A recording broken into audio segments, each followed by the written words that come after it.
Just editing my LinkedIn profile today. I'll share with you a recommendation I received a long time ago. Here it is. It's from 2013 and it's from my dad.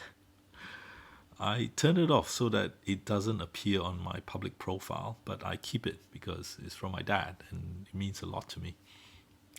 I didn't ask him to write this one, but he was just getting onto social media in 2013 and he found my account, so he wrote the recommendation. I turned it off from public view because it is the sort of praise that a parent would give a child publicly so that it helps with the child's career. So I don't think it is a reliable independent reference. And the funny thing is what he said in the testimonial is the opposite of what I remember him telling me in private. Because in private, I remember him constantly telling me that I need to do better with handling my company's accounts and to improve on the way that I handle my staff. And he may have a point. But that's the opposite of what he wrote in the testimonial. In the testimonial, he gave me a glowing reference on those aspects of my work.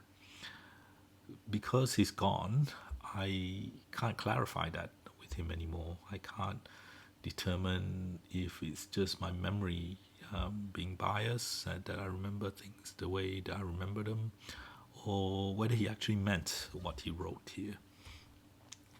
As a child, I'll always have doubts as to whether he was proud of me. And although my confidence and self-esteem no longer relies on that, for my relationship with him, it would be nice to know. And now that he's gone, I can't ask him. And he doesn't get to tell me if he's at my retirement. What will he say? I'll never know. I also wonder whether he knew how proud I was of him as a father. I wonder if he knew how much I loved him and how much I respected him. I don't get to tell him that. I said that at his funeral, but that was a few days too late, obviously.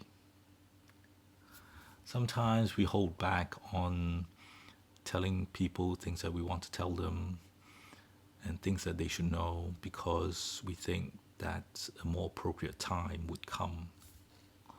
Sometimes that more appropriate time never comes.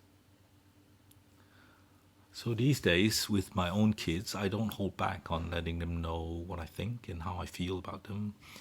And I make sure that they feel confident and they are open enough to tell me how they feel, whether it's good or bad.